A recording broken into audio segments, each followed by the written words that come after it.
assassino, um ladrão, pra todo bandido fora da lei, todos pedem condenação,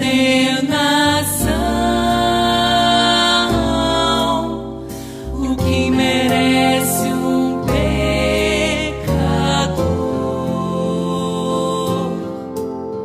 de impuros lábios e coração,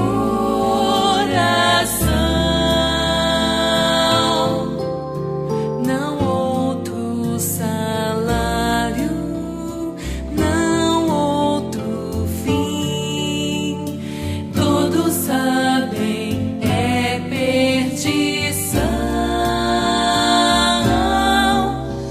pois é assim que conheço a beleza do amor de Deus. Ele não me dá o que mereço, mas o que preciso. Quando olho para mim, não vejo como me salvar, mas quando olho para Jesus,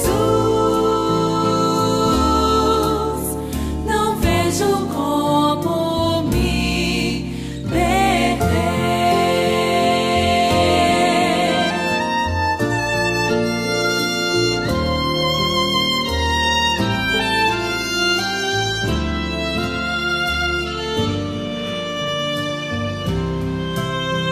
O que precisa um transgressor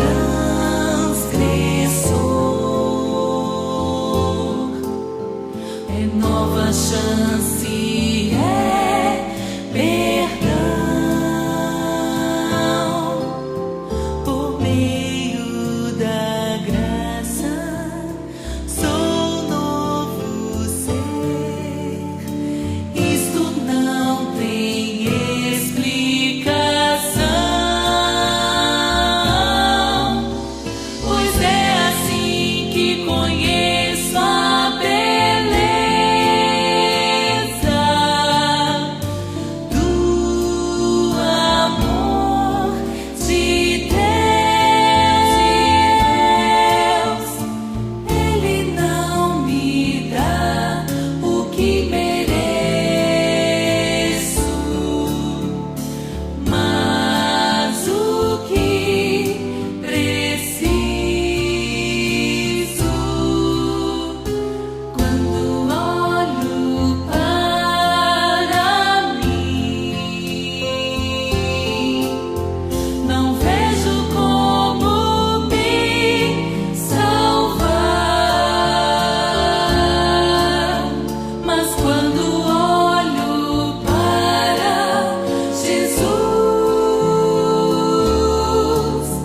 não vejo como me perder. Maravilhosa graça de Deus.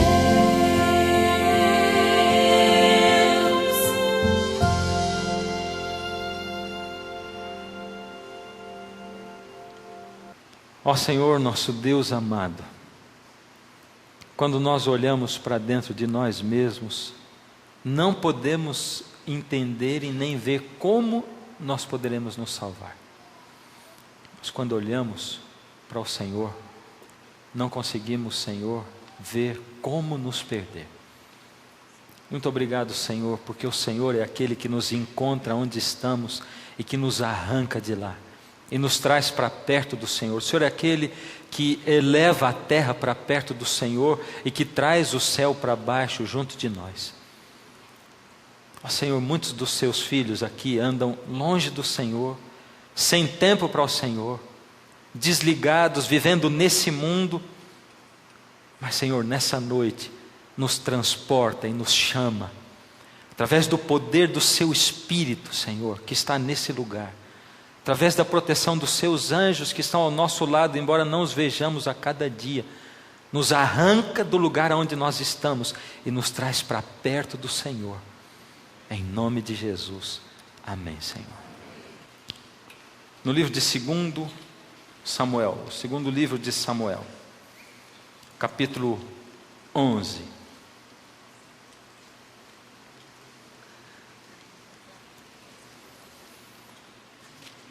Do verso 1 em diante.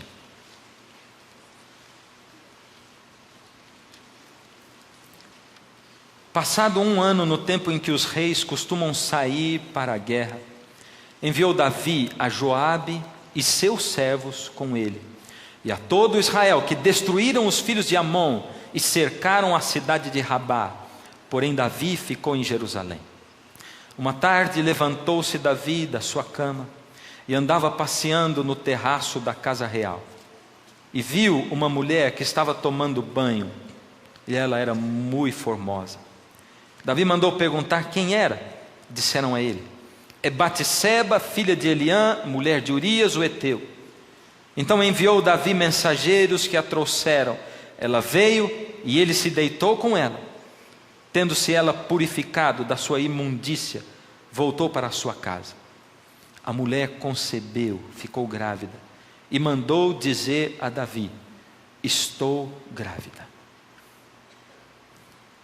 Esse era o rei Davi, um homem que na palavra de Deus é chamado o homem segundo o coração de Deus. E muitas vezes eu paro pensando por que a Bíblia traz tanta história terrível a respeito dos homens de Deus. Porque essa história não fica só aqui. Você vai ver que daqui a pouco acontece que ela fica grávida, como aconteceu. Davi manda chamar o marido dela, Urias, que está lá na guerra. Joabe é o comandante do exército de Davi. Davi ficou em casa quando ele devia estar lutando. Mandou Joabe, o seu comandante, para lutar. Entre os oficiais do exército de Davi, junto com Joabe, estava Urias, o heteu. Davi mandou chamar Urias, que era o marido de Batseba. Você vai ver que, você continuando a ler, e eu quero dar isso de dever de casa para você, continua a ler o texto. Você vai ver que Davi trouxe Urias e mandou Urias para a casa dele, fez umas perguntinhas antes lá no palácio, como é que está a guerra e tal. Urias deve ter estranhado um bocado, porque o rei nunca tinha nem falado com ele, nunca tinha olhado na cara dele, mas mandou buscar só Urias, só eu saí da guerra, meus companheiros todos lutando, mandou para casa, vai lá para casa, dorme com a tua mulher. E ele foi, e no outro dia falaram para Davi: olha, Urias o heteu, ele não dormiu com a esposa dele, ele ficou do lado de fora da casa, ele se deitou na varanda e não deitou com ela. Davi disse: não é possível. Chamou Urias: o que aconteceu com você? O que está acontecendo? Ele disse: o que está acontecendo o quê? Porque você não foi deitar dentro de casa? Me disseram que você ficou na varanda, o que acontece? Ele disse: como eu poderia me deitar com a minha mulher, enquanto os meus amigos, os meus companheiros estão guerreando lá, como eu podia ir para a minha casa? Esse era Urias, era um homem com H maiúsculo, um homem com hombridade, com respeito, um homem que amava e respeitava o seu próximo, que era leal, fiel companheiro, e leal ao rei dele, Davi. Aí Davi não se conforma. No outro dia convida Urias para um jantar, embebeda Urias, e manda Urias de novo para casa, para ver se Urias bêbado vai deitar com a mulher. Acontece que Urias não deita com a mulher, porque Urias bêbado naquele momento tinha um caráter melhor do que o Davi sóbrio. Porque quando o inimigo toma conta da vida da gente, e a gente deixa nessa luta em que ele nos puxa para baixo, agarrando a gente pelo pé, e Jesus puxa para cima, e quando a gente larga de Jesus e deixa ele puxar para baixo com força, quando a gente não tem tempo para Deus, quando a gente não liga para Deus, quando a gente acha que é capaz de gerir a vida sozinho, sem tempo para Deus, sem ligação com Deus, sem que Deus exista na vida da gente, a não ser quando a gente faz um sinalzinho da cruz, a não ser quando a gente quer alguma coisinha de Deus, como se Deus fosse um mendigo que precisasse da esmola do tempo da gente, como se Deus fosse aquele que não merece nada de nós, a não ser esmola na igreja, a não ser esmola do nosso tempo. Quando a gente faz isso, o inimigo vai dando corda, ele diz: vai, eu vou deixar você, eu estou comprando a sua alma. E ele compra a alma da gente, dando tudo aquilo que é a nossa realização, o nosso sonho, até que ele puxa o tapete e deixa a gente cair lá no fundo, na miséria, no pecado. Aí a coisa muda. E ele escraviza você. Ele diz: daqui da minha mão você não sai mais, está amarrado. E ele amarrou Davi, porque Urias não se deitou com a mulher. E eu fico pensando, por que a Bíblia coloca uma descrição dessa de Davi? Deus poderia ter simplesmente tirado: olha, aquela partezinha do Davi não põe na Bíblia, porque é vexatório. Sabe como é que é? Deus, estou querendo converter o povo para que eles se salvem. Para que você vai pôr, profeta, isso aí, ou Samuel, no seu livro aí? Não põe essa parte, tira daí, não vamos pôr a história. Conta a história de Davi só até naquele lugar, e ali você não conta mais, não fala mais nada. Não fala que Davi, depois disso, pegou, como ele viu que Urias não ia deitar com a mulher, ele pegou Urias, mandou botar na frente do exército, mandou pelo Urias uma carta para Joabe, o comandante do exército. E Urias foi levando na sua mão uma carta onde dizia que ele deveria ser colocado na frente do batalhão. E ele mesmo levou aquela carta. E como ele era um homem justo e honesto e fiel, ele não abriu a carta do rei. E ele levou a carta e entregou a carta na mão de Joabe. E Joabe leu a carta e olhou para a cara do Urias e botou Urias no batalhão, no pelotão de frente. E Urias foi morto. Por isso Davi não foi só um adúltero, ele foi também um homicida, um assassino. Como Deus coloca esse tipo de coisa na palavra de Deus? É para você e eu olharmos para a vida de Davi e vermos que nós também, miseráveis como nós somos, que você, com todas as tendências que você tem, com todos os defeitos que você tem, que você, com todo o passado seu do jeito que ele é, você com a miséria da sua vida, carregando os destroços de você, juntando o melhor e o pior, você tem condições de servir a Jesus e de ainda assim, apesar disso, ser chamado de o homem, a mulher, segundo o coração de Deus. Porque Davi foi chamado o homem segundo o coração de Deus. Um tempo atrás eu estava ouvindo um disco antigo com um amigo meu. E ali estava cantando uma pessoa que depois de um tempo adulterou. E esse meu amigo diz assim: eu não gosto nem de ouvir esse negócio. Por quê? Me faz mal. Por que faz mal? É porque esse camarada que está cantando aí, ele adulterou depois disso aí, gravou esse negócio há muito, depois adulterou. Isso me dá nojo. Como é que pode?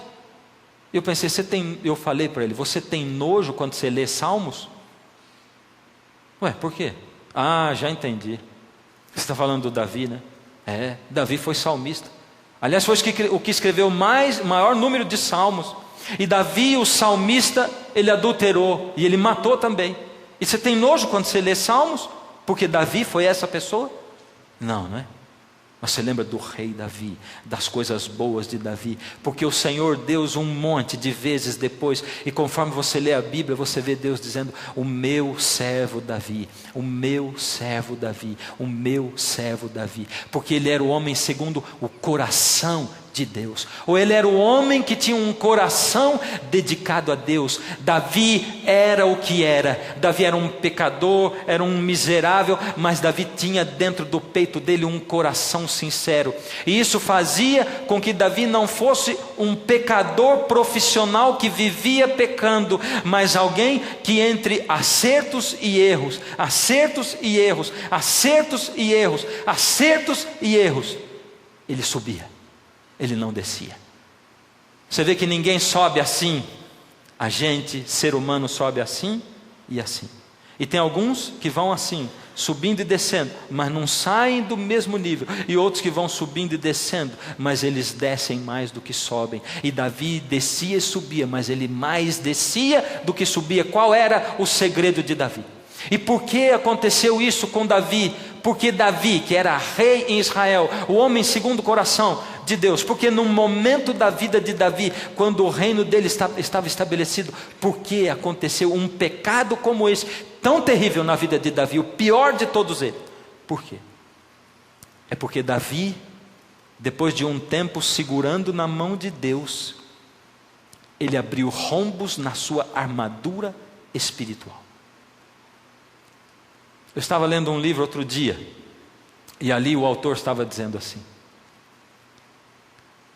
a vida com Deus, ela não é uma corrida de 100 metros, aonde o corredor explode com toda a sua força, com toda a força dos seus músculos, para em 100 metros fazer o menor tempo possível. Ela é uma maratona. Ela demora 10, 15, 20 quilômetros. A vida com Deus é assim. E os momentos mais difíceis são os quilômetros do meio. Não é nem o começo e nem o fim.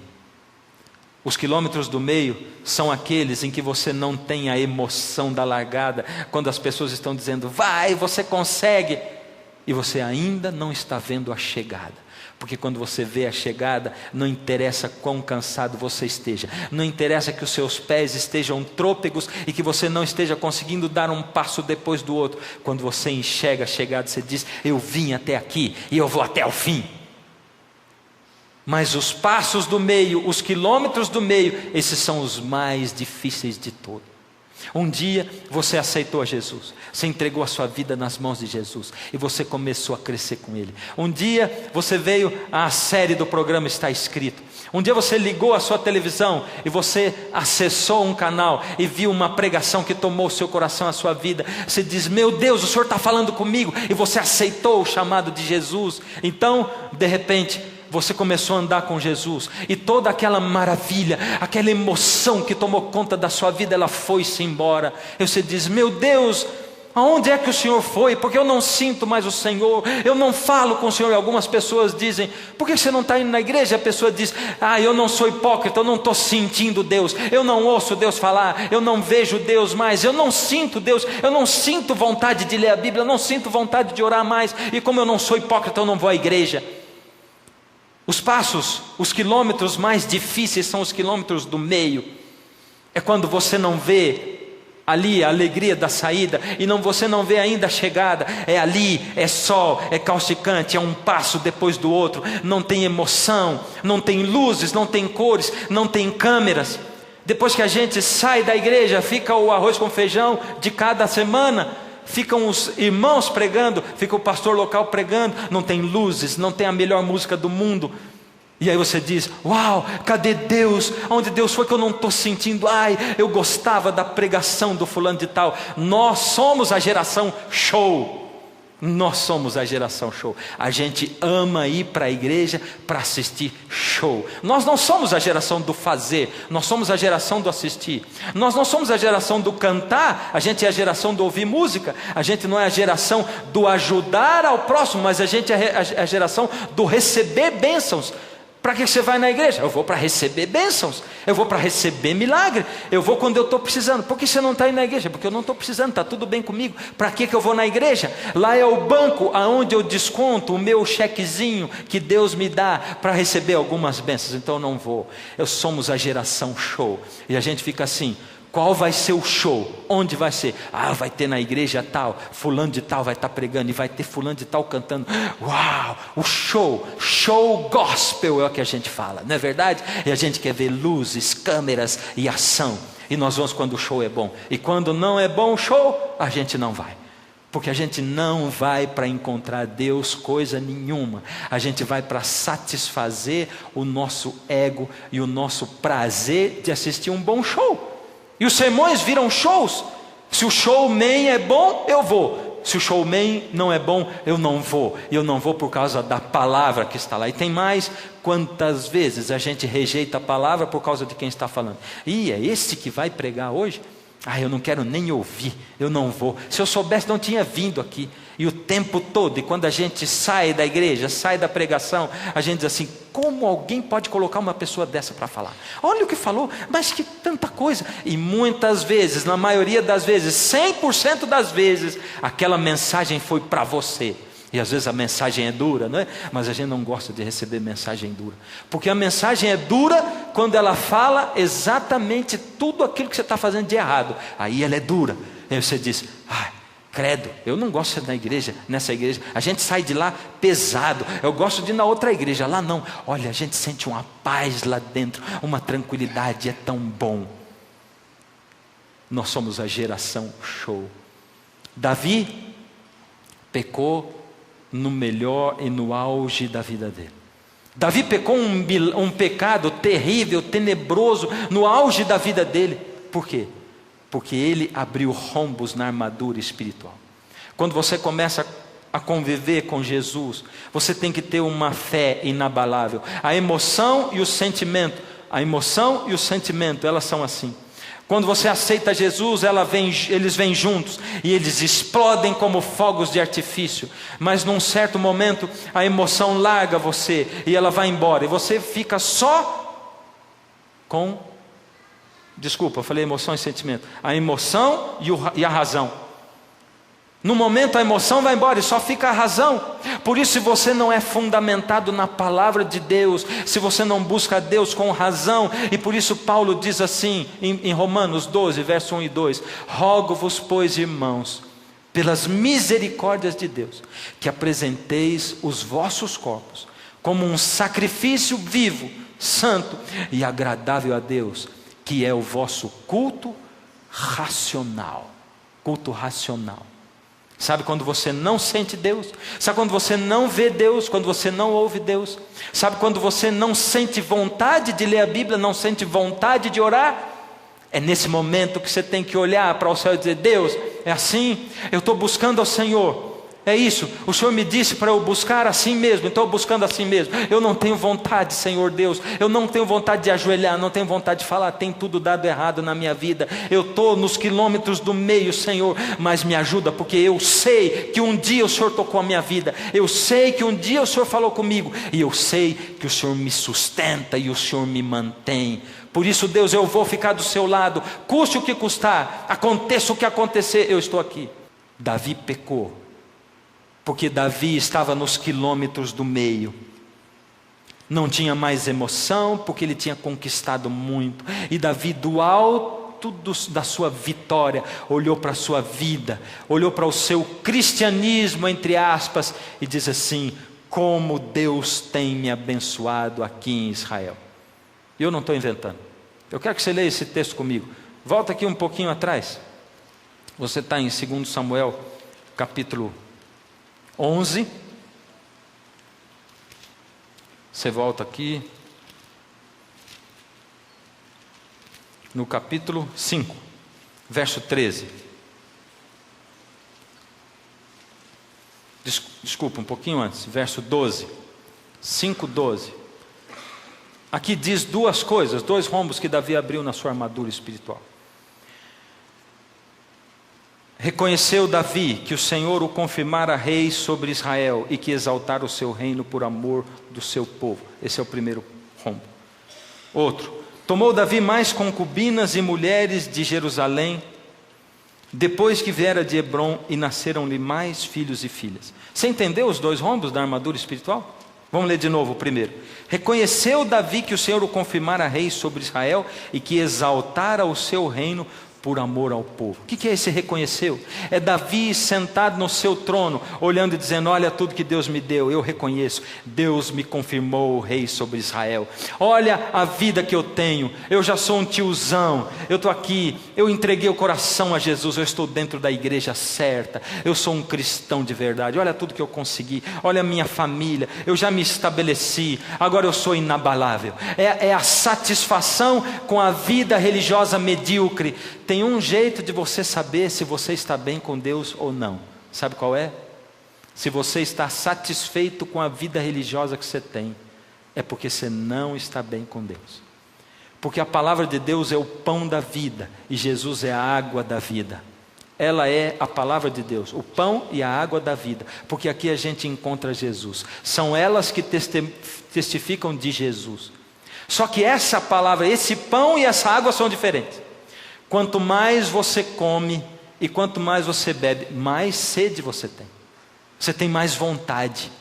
Ela sacia uma sede interna, porque o Senhor Jesus diz assim: aquele que beber da água que eu dou nunca mais terá sede. Ou seja, você vai estar acima dos problemas, porém você vai ter mais vontade de buscar, e mais vontade da palavra, e mais vontade de Deus. E você vai olhar para você e dizer: não, o tempo que eu estou dedicando a Deus não é suficiente, eu quero mais tempo com Deus, e mais tempo. E vai ter gente do seu lado, da sua casa, olhando e dizendo assim: está ficando fanático agora, porque só quer pensar em orar, só quer falar de Deus, só quer falar de Bíblia. Mas é insuportável ficar do lado dessa pessoa agora. E outro dia alguém passou por mim pela porta e diz assim: nossa, mas eu estou vindo aqui, é uma maravilha, eu tenho uma vontade que a minha família esteja aqui, mas eles não vêm, eu já falei da vontade de arrancar eles de casa e trazer. Não faz isso, por misericórdia. Não arranca, não obriga ninguém a vir, porque eles vão achar você a pessoa mais chata do mundo, não está na mesma sintonia que você. Mas a gente tem essa vontade mesmo. O Senhor Deus faz isso na gente, e a gente tem mais vontade de Deus, tem mais vontade de ir à igreja, mais vontade de buscar Deus e procurar as coisas de Deus. É essa coisa. Mas Davi não. Davi de repente foi se afastando, se conformando. Está boa demais a minha vida, estou muito satisfeito do jeito que eu estou, que coisa maravilhosa o meu cristianismo, agora eu tenho paz no coração. Reconheceu Davi que o Senhor o confirmara rei sobre Israel. Você está satisfeito com a sua vida espiritual? Parou? Se estagnou? Sabe o que quer dizer reconheceu Davi? É o seguinte: a gente, quando nasce nesse mundo, nasce escravo do pecado. Sabe o que é isso?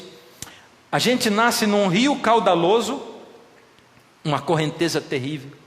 A gente já nasce de boia. Esse rio caudaloso leva para uma cachoeira, um despenhadeiro, onde todo mundo vai morrer lá no fim. Esse é o mundo do pecado no qual a gente vive.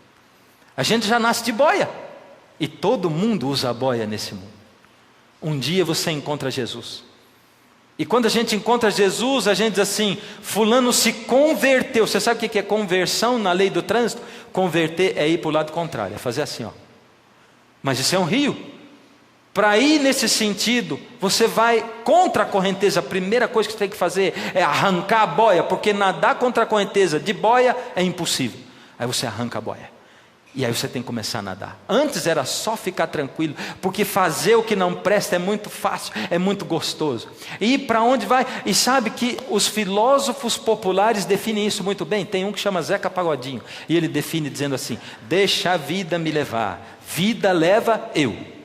Ele só não fala para onde está levando, é a pura realidade. Está levando para o inferno, mas deixa a vida levar. Leva, porque a vida leva mesmo. É só você ficar tranquilo. Você não precisa fazer nada para a vida levar você para o inferno. Você não precisa ir à igreja, você não precisa ler a Bíblia, você não precisa ter bons hábitos, você não precisa buscar a Deus nunca, nem na sua casa, em lugar nenhum. E tem mais, você pode deixar a vida levar. Se você tiver vontade de beber, você bebe. Tiver vontade de fumar, você fuma. Se você tiver vontade de fazer sexo com quem você quiser, você faz, na hora que você quiser. A Bíblia diz, Paulo diz, tudo, eu sou livre para fazer tudo, eu posso fazer qualquer coisa, eu sou livre para fazer qualquer coisa. É isso que ele diz: eu posso fazer qualquer coisa, eu sou livre. É o que a Bíblia diz. Em seguida ele diz assim: mas nem tudo me convém, por isso eu vou pensar muito bem naquilo que eu faço. Mas você, para a vida levar, é fácil. Você faz sexo com seu namorado, tudo bem. Faz sexo com outras pessoas também, enquanto você namora ou não namora. Conhece um monte de gente, experimenta. Trata o ser humano como matéria, não tem problema, como objeto. Faz isso. Depois você vai colhendo os cacos que você vai deixando aí espalhado com todo mundo, porque quando você faz sexo com uma pessoa, você se torna uma só carne com ela, e você se torna com outro, e com outro. Você vai deixando um pedaço com cada um, e você vai se esfacelando, até que ninguém quer você, ninguém suporta, e nem você quer mais você. Vai fazendo, deixa a vida me levar, vida leva eu, e a vida vai levando você. Mas um dia você aceita Jesus, joga a boia fora e nada, e você nada contra a correnteza, e não é fácil seguir Jesus. Uma vez um evangelista falou para mim assim: olha, a gente não pode ficar dizendo para o povo que é difícil andar com Jesus. Sabe por quê? É porque senão as pessoas não vão querer Jesus. A gente tem que mostrar, sim, é difícil, mas Jesus ajuda. É verdade, Jesus ajuda, mas é difícil andar com Jesus? Sim. É difícil buscar Jesus? Sim, porque a gente tem que nadar contra a correnteza, e a gente não tem força para nadar contra a correnteza. Por isso é difícil. E tem mais, quando você estiver nadando contra a correnteza, todo mundo vai estar vindo ao contrário. Você tem que desviar deles, que eles não vão desviar de você. Se você não desviar, eles trombam para arrastar você junto. E vai ter gente que vai rir da sua cara, um monte. Vai dizer assim: olha lá o panaca nadando contra a correnteza. O que é que você está fazendo? Olha, eu estou tentando me salvar, mas como se salvar? Veste uma boia, rapaz. Está todo mundo de boia. Você acha que só você está certo? É só a sua igreja que está certo? Todo mundo está errado. Mas Deus sempre contou com as minorias. Na arca entrou só Noé e a sua família. Quando Jesus nasceu, tinha mais animal assistindo do que gente assistindo. Deus sempre contou com a minoria. E Deus diz que o povo que vai estar esperando a vinda dele nos últimos tempos vai ser um remanescente, um restinho de povo. E um restinho de povo dentre o povo dele. Do monte de cristão é um restinho de gente que busca a Deus de maneira diferente, que não se conforma com a mesmice da vida, que ora mais, que busca mais, que lê mais a Bíblia e que vai buscando a Deus como quem busca a água da vida, como quem busca o alimento, como quem busca o ar e a respiração. É isso que Deus fala. Mas a vida vai levando e você tem que nadar contra a correnteza. No dia em que você parar de nadar, você não para. É um rio, esqueceu? Quando você para, o rio e a correnteza arrastam você. Davi reconheceu que o Senhor o confirmara rei sobre Israel. Parou de nadar. E o rio começou a arrastar Davi. Rombo na armadura espiritual. Sabe, quando você aceita Jesus, você entra no campo de batalha entre o bem e o mal. E você tem que vestir a armadura da fé. A palavra de Deus, a oração, a fé. O outro rombo que Davi abriu na sua armadura espiritual está ali no verso seguinte, é o verso 13. Tomou Davi mais concubinas e mulheres de Jerusalém depois que viera de Hebrom, e nasceram-lhe mais filhos e filhas. Tomou Davi mais concubinas. Ele não era rei? Era. Ele não tinha um harém de mulheres? Tinha. Mas Deus permitia, Deus suportava que ele tivesse aquilo. Mas não era, veja só o que Deus falou. Deus deu uma ordem para o rei de Israel. Isso está em Deuteronômio 17. 17, do verso 16 em diante. Porém, o rei não deverá multiplicar para si cavalos, nem fará voltar o povo ao Egito para multiplicar cavalos, pois o Senhor vos disse: nunca mais voltareis por este caminho. O rei não deveria multiplicar muito para si o quê? Cavalos. O rei também não deveria, verso 17, tampouco multiplicará para si mulheres, para que o seu coração não se desvie, nem multiplicará para si prata e ouro. Deus tinha dito: quando houver rei em Israel, o rei não deve multiplicar para si muitos cavalos, não tenha muitos carros, muitos, sabe, não pensa muito no material. Também não multiplique para si muitas mulheres, e também não fica correndo atrás do dinheiro o tempo todo, da prata e do ouro. E Davi desprezou, ele simplesmente voltou, e ali diz que ele arrumou mais mulheres e mais concubinas. E a gente pode resumir isso aqui: Deus disse não e Davi disse sim. Por isso a gente pode resumir assim: você quer ser feliz nessa vida? Não diga sim para aquilo que Deus disse não. Deus tinha dito não, arruma um monte de mulher, e Davi arrumou um monte de mulher.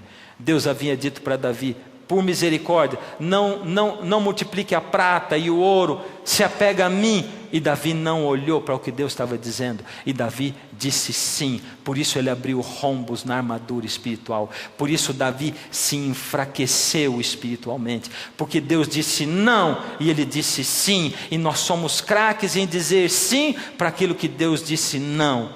A palavra de Deus está aí, clara, e Deus fala para proteger a gente. Eu acabei de dizer para você que se você disser para a criança: ó, não põe o dedo na tomada, ela vai lá e põe. E por que Deus diz para você não, e você vai lá e faz exatamente o que Deus diz para não fazer? Abre rombo, você fica vulnerável. E você sabe o que é ficar vulnerável? Ficar vulnerável quer dizer que você começa a caminhar e andar ao redor da árvore do conhecimento do bem e do mal. Tem pessoas que Satanás tem que tentar, e tem pessoas que ele não precisa tentar, ele precisa jogar fora, porque elas vivem querendo ser tentadas, ficam no pé de Satanás, procurando a tentação. Elas vivem em volta da árvore do conhecimento do bem e do mal, elas vivem em torno do pecado, elas querem ser tentadas, e ele não se preocupa com essas são dele, ele não tem que se preocupar. A gente fica vulnerável. E Davi, quando ele devia estar guerreando, ele ficou em casa. A maioria dos problemas na sua vida e dos maiores pecados vão acontecer quando você não tiver nada para fazer. Vai acontecer de sábado à noite, começa na sexta à noite, sábado à noite, domingo, nas férias, nas madrugadas. Você não tem nada para fazer. Aí a sua mente começa. E você vai andar por sites que não é para você andar. Você vai se viciar em pornografia. E sabe, quando você experimenta uma coisa, você experimenta outra. Ninguém abre a janela um belo dia na sua casa e diz assim: está um belo dia para cometer um adultério hoje. Ninguém abre a janela e diz: um belo dia para cometer um assassinato. Não. Ninguém abre a janela e diz: está um belo dia para eu abandonar Deus e cair no mundo e eu quebrar minha cara no pecado. Não. Ninguém abre a janela e diz assim: está um belo dia para começar a beber cerveja e morrer de cirrose hepática lá na frente, porque eu vou mudar para pinga e para tudo isso, eu vou ficar um viciado. Não. A gente sai do esquema só por um momentinho de liberdade, de prazer. E daquele tem outro. Da pornografia, você deturpa. E você já fez sexo com tantas mulheres que você quer fazer com uma pessoa do mesmo sexo. Aí você quer fazer com 2 e 3. E a televisão, o lixo está aí para dizer para você assim: vai que é bom, experimenta, você é livre para fazer tudo. E você vai se vendendo. E vai vendendo a sua alma. E se é bom, por que você se sente um lixo cada vez que você faz? Por quê?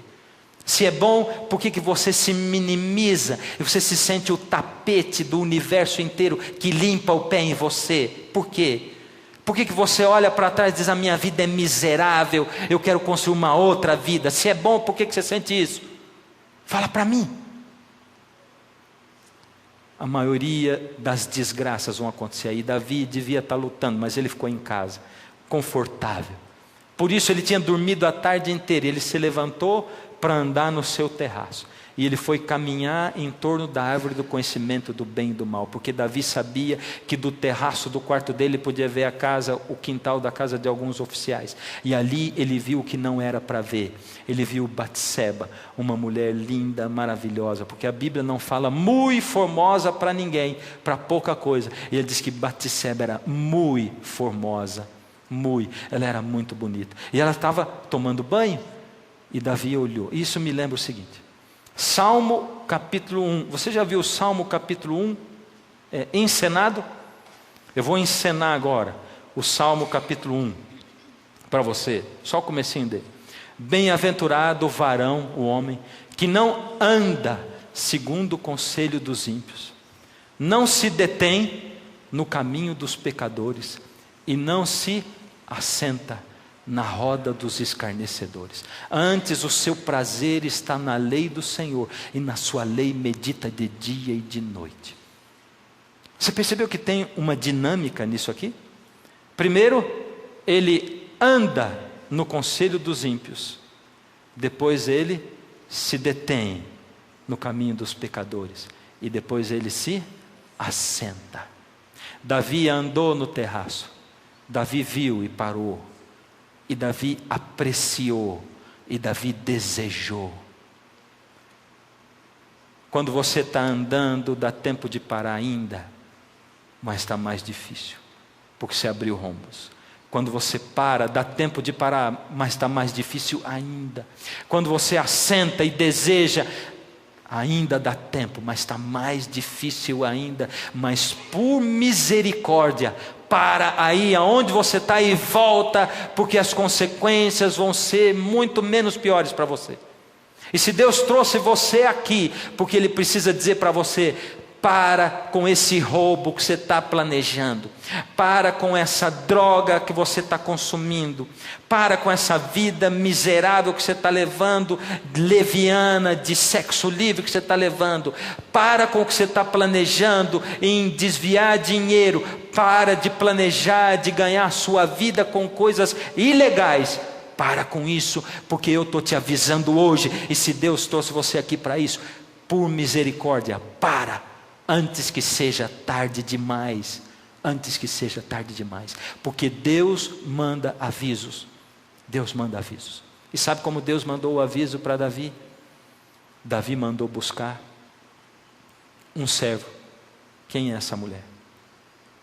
E sabe que nessa época, quando eles descreviam alguém, eles tinham o costume de descrever o nome da pessoa, o nome do pai e o nome do avô. Nesse caso ele diz: essa é Batseba, filha de Eliã, mulher de... Em outras palavras, ele não falou o nome do avô, falou o nome do... Em outras palavras, essa mulher é casada, vossa majestade. Mas Davi queria.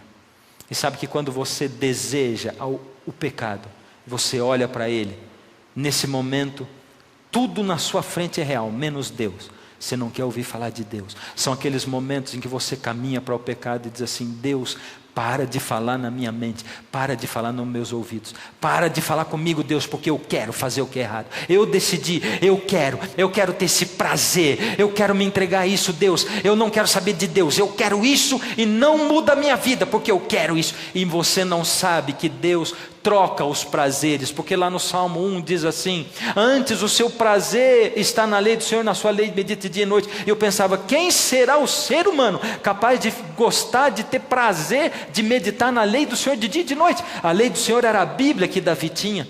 Como alguém pode ter prazer assim na Bíblia? Até que Deus me deu o prazer de ler a Bíblia e de ouvir Deus falando pela Bíblia e pela sua palavra. E aí o prazer foi aumentando, eu fui descobrindo que Deus tira alguns prazeres sujos que eu tenho e Ele vai trocando por prazeres eternos e gostosos. E eu pensava: mas como alguém pode ter prazer de ler a Bíblia? A Bíblia é um livro chato, mas Deus foi me dando prazer nesse livro. Como eu posso ter prazer em comer cenoura crua? Como eu posso ter prazer em comer essas outras coisas que não engordam? Como eu posso ter prazer? E tem um monte de gente que fica perguntando para mim se eu fiz cirurgia de redução do estômago, cirurgia disso, daquilo. E queridos, eu não fiz cirurgia de nada, eu não tenho nada contra ninguém que fez a cirurgia. Quando você tem um tumor no estômago, quando você tem alguma hérnia, você opera e tira. E o obeso, ele é doente. Eu sou doente da obesidade. Então se você fez a cirurgia e foi bom para você, é ótimo.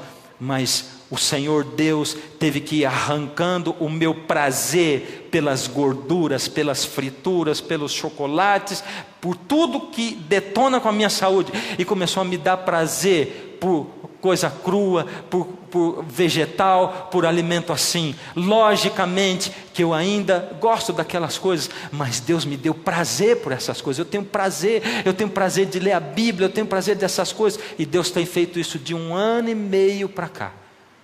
E é milagre na minha vida, porque eu sempre amei comer tudo quanto é porcaria. Eu sempre amei comer, você sabe, se você já me viu na televisão antes 35 quilos mais gordo, você sabe. E faz 1 ano e meio que eu vou dizer para você: antes, quando eu olhava para um viciado, um drogado, e eu tinha que aconselhar, eu pensava, queridos, como eu posso aconselhar esse camarada a dizer que ele pode sair do vício dele, se eu sou viciado em comida? E alguém pode até dizer: ah, mas você não vai comparar com um viciado em maconha, em cocaína. Eu vou comparar sim, porque quando ele deixa das drogas, ele não põe mais a droga na boca, mas eu tenho que comer 3 vezes por dia.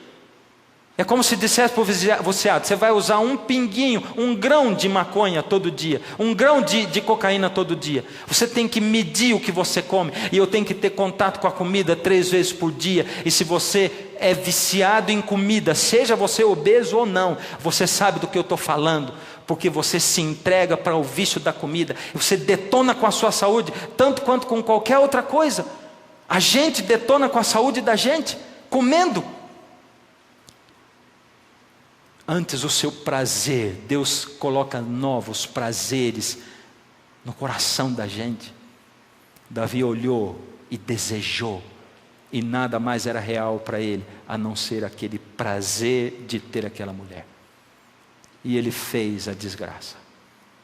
Aí o resto é fácil. E quando acaba aquela noite de prazer, aí você olha para trás e diz: que miserável que eu sou. Como é que eu pude comer tanto de novo? Como é que eu pude me drogar de novo? Como é que eu pude me prostituir de novo? Como é que eu pude me entregar de novo? Como eu pude fazer isso? Como eu sou miserável. E a gente vive colocando na nossa vida essa alternância de prazer e desgraça, de prazer e desgraça. Pelo menos quando eu estou tendo prazer eu me sinto bem. Você se sente bem 5 minutos e se sente mal 24 horas. É assim que acontece. Você tem 2 reações. Jesus trouxe você aqui hoje. Jesus fez você ligar um canal de televisão. E quando você, na mão do Senhor Jesus, quando você encontra Jesus e dá a mão para Ele, quando você olha para Jesus e dá a sua mão para Ele, Jesus puxa você, e Jesus leva você, e Jesus encontra você do jeito que você está, e aonde você está. Por isso, dá a mão para Jesus. Jesus trouxe você para aqui. Se apega com Jesus. Quando o profeta confrontou Davi, ele disse: pequei contra Deus, pequei contra Deus. Pecou contra Deus? Só tem um jeito: volta para Ele, mas não insiste em ficar do jeito que você está. Não insiste em viver essa vida sozinho e pagar o preço de continuar aqui para sempre. Nessa noite eu tenho um convite para você. Esse é o tamanho do pecado que envolve o ser humano e que o arrasta para baixo. Mas esse é o tamanho e a amplitude do poder e do amor do Senhor Jesus que puxa você para cima. E Ele diz para você: eu estou com você todos os dias da sua vida, até que eu volte a esse mundo, através do poder do Espírito Santo. Eu estou com você. Mas você tem que me aceitar e me querer e me convidar e dar tempo para mim, para a gente se conhecer. Faz isso por misericórdia, porque eu estou cansado de chamar você e você não me escutar e não me atender. Eu estou cansado de mandar seus amigos falarem para você. Estou cansado de mandar a TV falar para você. Eu estou cansado de mandar criança falar para você. Eu estou cansado de mandar a Bíblia falar para você, seu pai, sua mãe falarem para você. Agora eu estou falando direto. Por misericórdia, ouve a minha voz. Então nessa noite, quem sabe hoje seja a sua única chance. Quando eu vou cantar a última música, você que nunca entregou o coração a Jesus publicamente, se você sentir o chamado de Jesus dizendo para você vir aqui, sai daí do seu lugar e vem para cá. Eu quero orar com você. O chamado de Jesus é esse para você. Você que um dia entregou o coração a Jesus, mas largou da mão dele, e agora Jesus vai chamar você para voltar para Ele. Vai sair do seu lugar e vai vir para cá. E se você estiver dentro da sua casa, numa tela, vai para frente, levanta, toma a sua decisão do lado de Jesus. Enquanto a música toca, Jesus toca o seu coração e o Espírito de Deus fala com você. Enquanto Ele fala com você, Ele vai insistir e vai insistir. E você só tem o período da música para ver. Vai ter uma batalha dentro do seu coração, Satanás puxando para baixo e Jesus puxando para cima, e é você quem diz quem vai vencer. Esse é o momento de Jesus vencer na sua vida. Vem, mas se lembre de que isso é compromisso com Jesus. Não venha por emoção, racionalmente. E lembre, se amanhã você acordar e o sol não quiser se mostrar,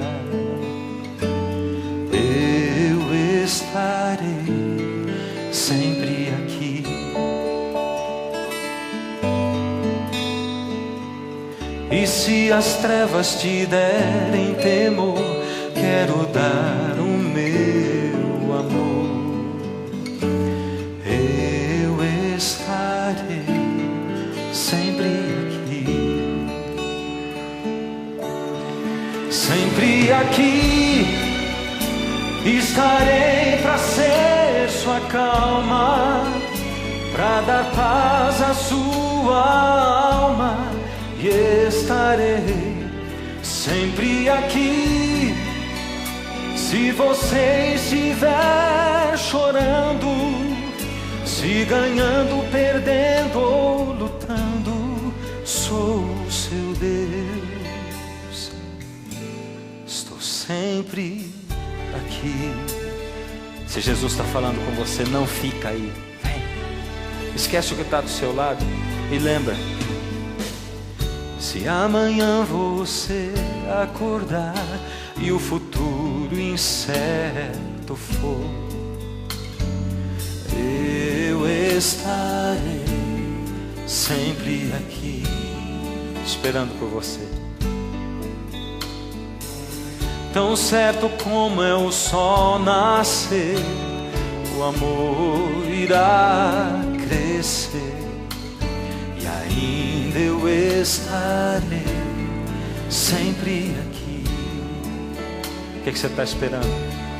Sempre aqui estará o meu ombro amigo, pois eu sempre serei seu abrigo.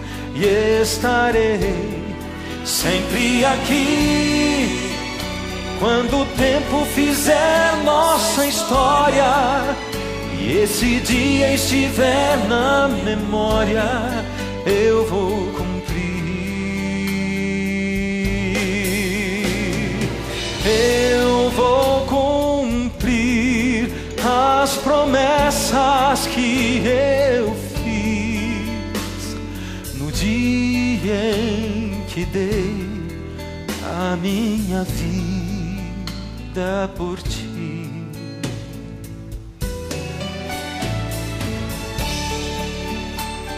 Jesus está olhando para você de lá da cruz. Ele está dizendo para você: e ainda eu estarei sempre aqui.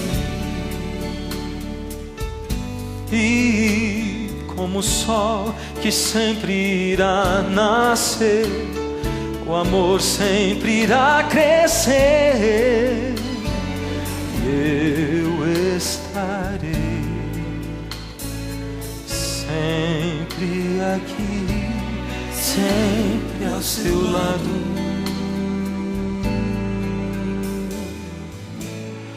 Sempre aqui.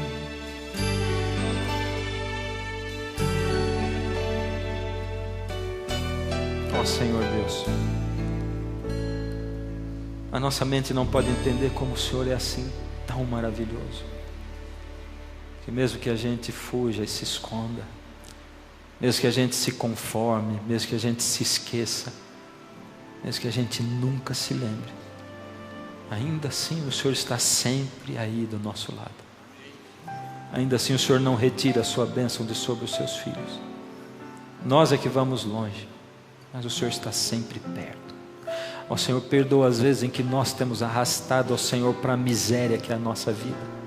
Perdão, Senhor, às vezes em que temos arrastado o Senhor para lugares onde o Senhor nunca desejaria estar, mas o Senhor não abre mão de estar conosco, mesmo nos piores lugares onde nos metemos. Ó Senhor, alcança, porque nós estamos cansados de viver como vivemos, mas somos incapazes, impotentes. E o pior é que só olhamos para as vezes em que caímos e nunca conseguimos olhar para as que nos levantamos. Toma a mão dos seus filhos, Senhor. Aqueles que hoje não conseguiram suportar, segurar a sua mão até serem arrancados das mãos de Satanás. Continua segurando essas mãos, Senhor. Continua ali do lado deles. Recebe, Senhor, aqueles que se entregaram e que enxerguem a grandeza do compromisso com o Senhor, e que não seja compromisso de dever, sem prazer, mas um compromisso prazeroso. Toma-os e que eles sintam a paz que só o Senhor pode dar. Em nome de Jesus. Amém, Senhor.